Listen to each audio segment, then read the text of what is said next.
나의 삶에서의 예수 그리스도의 의미 부천하들 손태원 형제.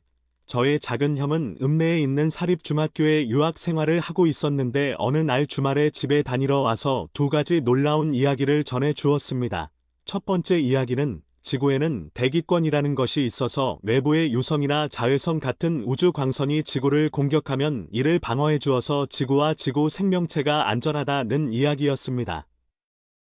저는 당시에도 공기를 마시며 숨은 쉬고 살았지만 대기권이나 자외선 같은 과학적 개념에 대한 이해가 부족했기 때문에 이렇게 질문했습니다. 대기권은 돌이나 철판 같은 거야? 저 하늘 위의 공의 표면처럼 지구를 둘러싸고 있는 거야? 얼마나 단단하길래 지구 밖에서 오는 공격을 튕겨내 막아 줄 수 있어? 라고 물었고 이 질문에도 형은 역시나 잘 설명할 수 없었습니다. 두 번째 이야기는 도해지에서는 성탄절이라는 날이 있는데 공휴일이라 모두가 논다는 것이었습니다. 성탄절이 뭐냐고 물었더니 예수님이 태어난 날을 기념하는 날이고 서양에서는 큰 명절이라 모두가 쉬는 날이고 서로 선물을 주고 받는 날이라고 했습니다. 저는 예수님은 어떤 사람이고 그 사람의 생일이 왜 공휴일이 된 거냐고 물었습니다.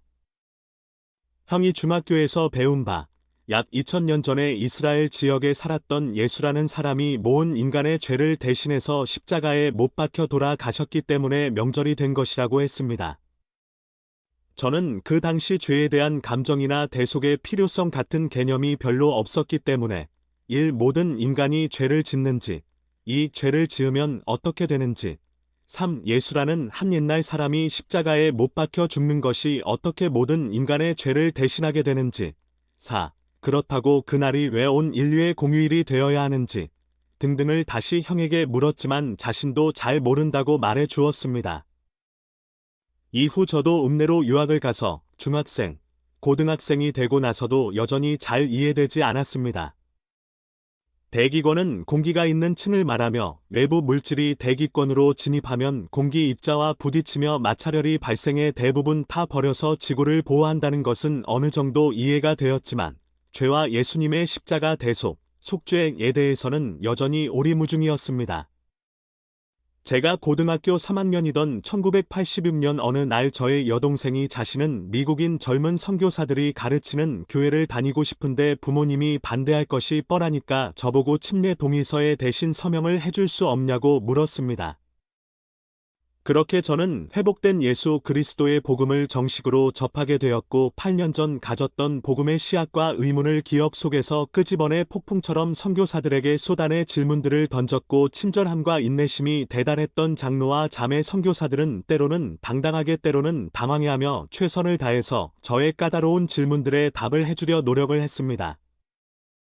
이렇게 저는 35년 전에 예수 그리스도의 복음을 받아들였습니다. 제가 예수 그리스도 복음에 대한 이해와 지구 과학에 대한 이해가 깊어가면서 두 이야기 사이에 유사한 점을 찾을 수 있었습니다. 두꺼운 대기권을 구성하는 공기 입자 하나하나는 너무 미약하지만 고속으로 대기권에 돌입하는 유성이나 우주성과 같은 물체에게는 수많은 공기 입자가 연속으로 부딪히면서 1500도가 넘은 마찰열을 만들어 내고 급기야 폭발하거나 타버리게 만들어 결과적으로 지구의 방어막 역할을 해줍니다. 우리는 때로 단 한 번의 대죄를 저질러 타인과 자신에게 돌이키기 어려운 비극적인 상황을 초래하기도 하지만 대부분 우리가 짓는 죄도 눈에 보이지도 않는 작은 공기 입자와 같아서 흔하고 미약하여 잘 인식되지도 않습니다. 하지만 그렇게 작은 죄라고 무수히 반복되어 가면 종국에는 우리를 영적인 사망의 골짜기로 몰아가는 무서운 결과를 초래합니다. 또 다른 반대 관점으로 대부분의 경우 복음은 받아들인 즉시 큰 축복을 가져다 주지는 않습니다. 오랜 세월 동안 매 순간 복음의 원칙과 가르침에 충실하려고 분투하는 연속된 삶의 과정을 통해 우리의 성품은 서서히 예수 그리스도에 닮아가며 하늘 아버지가 계신 본향으로 나아가게 만들어 줍니다. 이런 노력의 결실은 자신과 가족과 사회의 주변을 감싸서 온갖 악한 영향력으로부터 우리를 보호하는 대기권의 입자와 유사합니다. 예수님은 이와 같은 복음과 신앙의 본질적인 면을 열 처녀의 비유, 마태복음 25장 1에서 13절에서 미리 충분히 준비해야 하는 등잔의 기름으로 비유했습니다. 충분히 준비되지 못한 기름을 가진 자는 신랑을 맞이하러 가지도 신랑이 준비한 풍성한 잔치에 참여할 수도 없게 됩니다. 예수 그리스도의 복음은 저와 가족의 삶에 많은 의미가 있지만 그 중에서도 특별히 주목할 것은 방어막입니다. 예수 그리스도의 복음은 저와 가족을 위로와 평안 속에서 거하게 만들고 힘든 필멸의 여정을 견뎌내게 하는 희망이며 온갖 영적인 공격으로부터 보호해주는 전신갑주입니다. 복음은 우리가 단순히 원자와 분자의 결합체인 물질 덩어리가 아니라 문자 그대로 하늘 아버지의 아들과 딸인 고귀한 신분을 가졌다는 사실을 알려줍니다. 육신의 탄생 이전과 사망 이후에도 존재하는 영원한 존재임을 가르쳐 주었습니다. 오늘 이 의미를 여러분과 함께 되새길 수 있어 기쁩니다.